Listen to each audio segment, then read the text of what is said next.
Hi everyone, मैं नऊ मलिक आप सबका बहुत बहुत स्वागत करती हूँ आपकी इस छोटी सी और प्यारी सी क्लास में, जिसमें आज हम जानने वाले हैं जैन धर्म के बारे में, उससे जुड़े हुए सवालों के बारे में थ्योरी के रूप में। ठीक है, तो बिल्कुल शुरू से चलेंगे और लास्ट में आपके सारे क्वेश्चन यहाँ पर कंप्लीट हो जाएंगे। आपने इससे पहले बौद्ध धर्म को पढ़ा था और आशा है मुझे कि आपको वो सेशन अच्छा लगा होगा। हो सकता है आज का आपका ये जो सेशन है ये मुझे थोड़ा सा 10 मिनट से ऊपर चला जाए, क्योंकि इसमें हम मेनली थ्योरी के माध्यम से अपने सारे क्वेश्चंस को पूरा करेंगे। तो शुरू करते हैं। सबसे पहले बच्चा जैन धर्म के टोटल जो है वो 24 तीर्थंकर रहे हैं। इन 24 तीर्थंकरों में से आपको 3 तीर्थंकर एनी हाउ याद करने हैं। सबसे पहले जैन धर्म के संस्थापक ऋषभदेव, ठीक है, उनके पहले तीर्थंकर माने गए हैं। उसके बाद जैन धर्म के 23वें तीर्थंकर पार्श्वनाथ का आपको याद रखना है। उनसे एक सवाल भी पूछा गया था कि इनको ज्ञान की प्राप्ति या फिर कैवल्य कहाँ प्राप्त हुआ था। कैवल्य जैन धर्म में पूर्ण ज्ञान को बोला जाता है। तो इनको यानी कि पार्श्वनाथ को जैन धर्म के जो 23वें तीर्थंकर थे उनको झारखंड में सम्मेद शिखर पर ज्ञान की प्राप्ति हुई थी। ये सवाल एसएससी ने पूछा है। तो 24 तीर्थंकर आपके रहे हैं। उसके बाद देखिए यहाँ पर इनके प्रतीक चिन्ह जो आपके ऋषभदेव है उनका जो प्रतीक चिन्ह रहा है वो सांड रहा है। आपके जो 23वें तीर्थंकर पार्श्वनाथ रहे हैं इनका सांप का फन यानी कि आपका स्नेक्स हुड रहा है। और 24वें तीर्थंकर जिनको वास्तविक संस्थापक माना गया है जैन धर्म का, ही वॉज महावीर स्वामी। ठीक है, तो महावीर स्वामी 24वें तीर्थंकर जिनका जो प्रतीक चिन्ह है बच्चा वो सिंह है। ठीक है, आपका लायन है एक तरह से। अब देखिए यहाँ पर आपका पार्श्वनाथ से एक थोड़ा सा क्वेश्चन और मैं आपको बता दूं पूछा जाता है। झारखंड का जो आपका पूरा का पूरा छोटा नागपुर प्लेट्यू उसका जो सर्वोच्च शिखर है पारसनाथ, इन्हीं के नाम पर वो आपका रखा गया है। झारखंड का सबसे ऊंचा शिखर भी है ना। चलो आगे देखते हैं। आगे आपके सामने क्या है, ये मैंने आपके लिए सारा कुछ आपको पीपीटी में मिलेगा, है ना। झारखंड के सम्मेद शिखर पर इनको ज्ञान की प्राप्ति हुई थी। अब चलते हैं महावीर स्वामी के बारे में, लेकिन उससे पहले थोड़ा सा जानिए कि जो 23वें तीर्थंकर थे, है ना, उनके 250 वर्षों के बाद महावीर स्वामी आए हैं। जो आपके पार्श्वनाथ थे उन्होंने जीवन के 4 सत्य को, पूर्ण ज्ञान के बाद उन्होंने जीवन के 4 सत्यों को बताया था। आपकी 4 टीचिंग्स दी थी। सबसे पहले आपकी हिंसा न करना, सदा सत्य बोलना, चोरी ना करना और संपत्ति ना रखना अप्रिय। ठीक है, संपत्ति ना रखना, ये 4 सत्य। उसके बाद इसमें 5वां ऐड करते हैं ब्रह्मचर्य। क्या बच्चा? ब्रह्मचर्य आपका ये आ जाएगा जब हम महावीर स्वामी को पढ़ेंगे। तो अब महावीर स्वामी के बारे में जानते हैं। महावीर स्वामी का जो जन्म है वो 540 ईसा पूर्व, ठीक है, बिफोर क्राइस्ट, 540 ईसा पूर्व वैशाली के कुंड ग्राम में हुआ था। ज्ञात्रिक वंश के राजा किनके यहाँ पर? राजा सिद्धार्थ के यहाँ पर, यानी कि इनके पिता का नाम राजा सिद्धार्थ था। इनकी माता का जो नाम था वो त्रिशला थी, जो कि आपकी वैशाली के राजा, ठीक है, जो कि आपकी वैशाली के राजा किनकी? चेतक की बहन थी। तो ये इनके वास्तविक संस्थापक आपके माने गए हैं। अभी तक तो इतना ही लिखा है।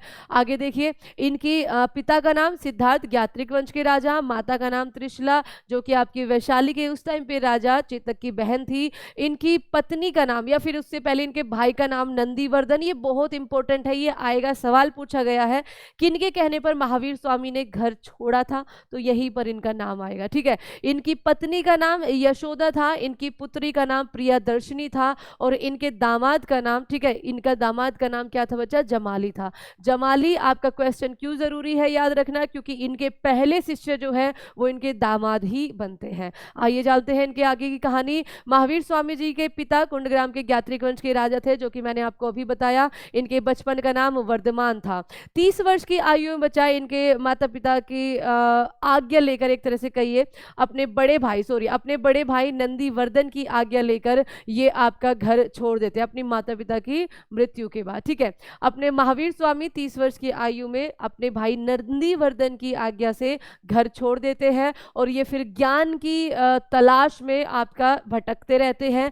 12 सालों के बाद, ठीक है, 12 सालों के बाद लगभग 42 साल की उम्र में ऋजुपालिका नदी के किनारे साल वृक्ष के नीचे इनको पूर्ण ज्ञान की प्राप्ति होती है, यानी कि कैवल्य की प्राप्ति होती है। तो जैन धर्म में पूर्ण ज्ञान को क्या कहा गया है? कैवल्य कहा गया है। उसके बाद ही और आपका सिंपल सी इनकी टीचिंग ये थी कि ज्ञान की प्राप्ति मतलब जो अपने मन को जीत ले, है ना बच्चा, जो संसार के सारे सुख और सारे दुखों को आपका त्याग दे, उसके लिए वो बस क्षण मात्र रहे। आगे देखते हैं, आगे है 12 वर्षों की वही कठिन तपस्या के बाद ऋतुपालिका नदी साल वृक्ष के नीचे इनको ज्ञान की प्राप्ति होती है। पूर्ण ज्ञान को कैवल्य कहा गया है। इसी टाइम पर जो आपके महावीर स्वामी है वो आपके अहर्त यानी कि पूज्य, बंधनहीन, हर बंधन से मुक्त और जिन मतलब विजेता बचा, है ना, विजेता कहलाए। महावीर स्वामी इसके बाद जैसे हमने बौद्ध धर्म में देखा था कि बच्चा पूर्ण ज्ञान के बाद इनका पांचवा जो आपका टीचिंग आता है वो आपका ब्रह्मचर्य, जो मैं आपको ऑलरेडी बता चुकी हूँ और आगे भी आपका आएगा, ठीक है। हाँ, इसके बाद महावीर स्वामी जी अपने जो सारे उपदेश देते हैं वो आपके प्राकृत भाषा में देते हैं। इन्होंने अपना जो पहला उपदेश है वो राजगृह में दिया था। राजगृह में इन्होंने दिया था, आपका देखिए यहाँ पर लिखा हुआ है, विपुलांचल पहाड़ी पर बराकर नदी के किनारे बिंबिसार को, चेतना को और अजात शत्रु के सामने इन्होंने अपने पहला उपदेश को दिया था। और उस उपदेश को जैसे आपका धर्मचक्र परिवर्तन है ना, उसी तरह से यहाँ पर जैन धर्म में पहले उपदेश को वीरशासन उदय कहा गया है। क्या कहा गया है? वीरशासन उदय। अपने आप में एक मोस्ट इंपोर्टेंट सवाल है, ये बहुत एक बार पूछा गया था, है ना। तो यहाँ पर आपका ये आपको याद रखना है। कई बुक्स ऐसी है बच्चे जिसमें पहले उपदेश के बारे में लिखा हुआ है कि वो उन्होंने पावापुरी में दिया था, नहीं, पहला उपदेश इन्होंने राजगीर में दिया था और अंतिम उपदेश जहां पर इनकी मृत्यु हुई थी 468 बीसी में, वो आपका पावापुरी में दिया था। बिहार के पावापुरी में इन्होंने अपनी आखिरी सांसें ली थी। सिंपल सी बात है, ठीक है। इनके जो पहले शिष्य बने हैं वो आपके इनके दामाद जमाली बना है। ओके, आगे चलते हैं। अब देखिए जैन धर्म के आपके 3 सिद्धांत भी निकले हैं, त्रिरत्न, जो कि अगेन बौद्ध धर्म में भी है, आप ध्यान रखना। तो आपके सम्यक दर्शन, सम्यक ज्ञान और सम्यक आचरण, महावीर की शिक्षाओं और ज्ञान में विश्वास रखना, उस सिद्धांत की स्वीकार्यता जिसमें भगवान, क्योंकि ये भगवान में विश्वास नहीं रखते थे, भगवान के बदले आत्मा की बात इन्होंने कही है। सम्यक आचरण, 5 महान प्रतिज्ञाओं के पालन करना, जो कि 4 दिए थे पार्श्वनाथ ने, अहिंसा, सत्य, ऐसे थे मतलब चोरी न करना, अपरिग्रह, संपत्ति का अधिग्रहण न करना, और ब्रह्मचर्य मतलब बच्चा अनैतिक जीवन को आपका त्यागना, ठीक है, अनैतिक जीवन व्यतीत न करना। आगे देखिए, आगे जाकर बच्चा महावीर स्वामी के 2 प्रमुख अनुयायी बने, है ना। इनकी टीचिंग्स को फॉलो करने वाले 2 ग्रुप बने। पहला आपका स्थूल भद्र श्वेतांबर, जो कि आपके सफेद वस्त्र धारण करते थे, और दूसरा आपका भद्रबाहु, जो कि आपका क्या रहते थे, नग्न रहने वाले, इनको दिगंबर कहा गया।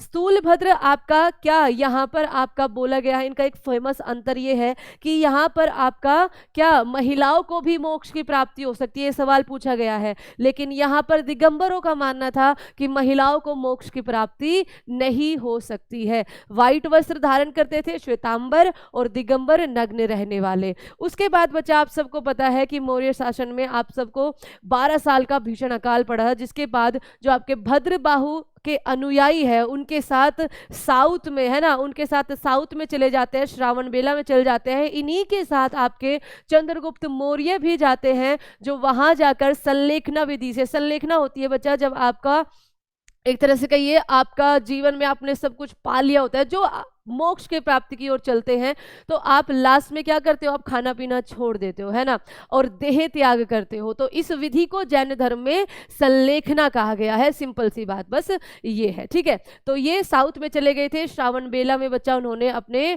प्राणों को त्यागे था संलेखना विधि से। आगे चलते हैं। आगे आपके सामने है जैन धर्म के प्रचार के लिए 2 संगतियां हुई थी। तो जैन धर्म का बहुत ज्यादा प्रचार बच्चा ऐसा नहीं किया गया था जिस तरह से बौद्ध धर्म फैला है ना। तो इसका पहली जो संगति हुई थी वो 300 ईसा पूर्व आपकी पाटलिपुत्र में हुई थी, स्थूल भद्र के द्वारा, है ना। द्वितीय उसकी जो सेकंड संगति थी वो 512 एडी में हुई थी, वल्लभी गुजरात में, क्षमा श्रावण के द्वारा, ये श्रवण के द्वारा, ये चीज ध्यान रखेंगे। आगे देखते हैं जैन धर्म को फॉलो करने वाले फेमस राजाओं के बारे में, क्योंकि उदयन के बारे में कई बार पूछा जा चुका है एसएससी में। उदयन, चंद्रगुप्त मौर्य, कलिंग नरेश खारवाल, राजकोट राजा अमोघवर्ष और चंदेल शासक, ठीक है, यहां पर ध्यान रखना। जैन धर्म के आपके जो प्रमुख लिटरेचर है, ये चीज बहुत पूछी जाती है। तो जैन साहित्य किसी एक कला की बच्चा रचना नहीं है, इसकी संकलना भिन्न भिन्न कालों में हुई है। आपका यहाँ पर जैन साहित्य को क्या कहा गया है, आगम कहा गया है। जैन साहित्य को आपका आगम कहा गया है, ये भी एक इंपॉर्टेंट क्वेश्चन है। आपके 12 इसमें अंग है, ठीक है।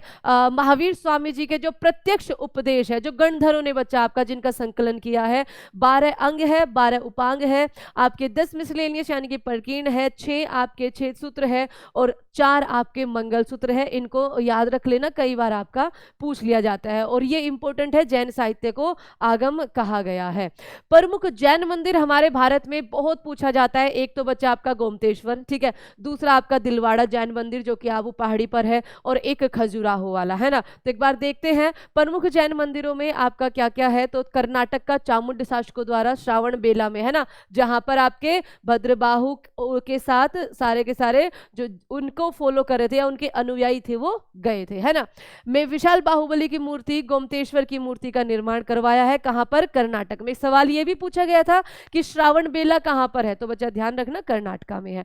मध्य प्रदेश में चंदेल शासकों द्वारा आपका खजुराहो के जैन मंदिरों का निर्माण करवाया गया है। राजस्थान में आबू पहाड़ी पर प्रसिद्ध दिलवाड़ा जैन मंदिर है। आपके लिए एक प्यारा सा सवाल मैं देती हूँ, जो जैन धर्म में हथेली पर जो चक्र होता है बच्चा, आपको मुझे उसका मीनिंग बताना है कि वो क्या होता है ना।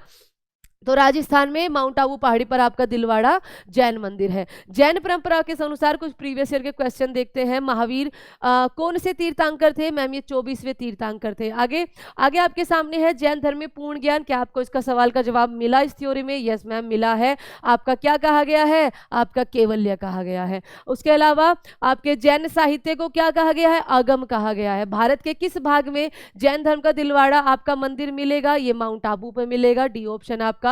महावीर स्वामी का जन्म आपका कहां पर हुआ था? मैम कुंडग्राम वैशाली में हुआ था 540 ईसा पूर्व। श्रवण बेला आपका कहां पर स्थित है? कर्नाटका के अंदर स्थित है। तो सारे सवाल आपके यहां से बन जाएंगे, आपको बिल्कुल टेंशन नहीं लेनी है। ये थी जैन धर्म की एक छोटी सी और प्यारी सी क्लास। आपको आशा है और भी क्वेश्चन है क्या? है। महावीर स्वामी की माता का नाम आपका क्या था? तो माता त्रिशला था। ठीक है बच्चा, इनकी माता का नाम आपका क्या था? माता त्रिशला था। इनकी पत्नी का नाम क्या था? पत्नी का नाम आपका यशोदा था, है ना। और महामाया तो आपके गौतम बुद्ध से रिलेटेड है। चलो, ज्ञान प्राप्ति के पूर्व महावीर का नाम क्या था? तो इनके बचपन का नाम वर्धमान था। 42 साल की उम्र में ऋजुपालिका नदी शाल वृक्ष के नीचे इनको कैवल्य की प्राप्ति होती है। आगे थैंक यू सो मच। आपके सारे 10 मिनट शो उम्मीद है कि आप देखते होंगे और आप बोलते भी हो, एंड आपके लिए ये मेहनत हमेशा जारी रहेगी बच्चा। Thank you so much. आप बस सर्च करना, क्योंकि कई बार रिपीटेड क्वेश्चन के भी सजेशन दे देते हो, टॉपिक के सजेशन दे देते हो। आप सर्च करना सिंपल कि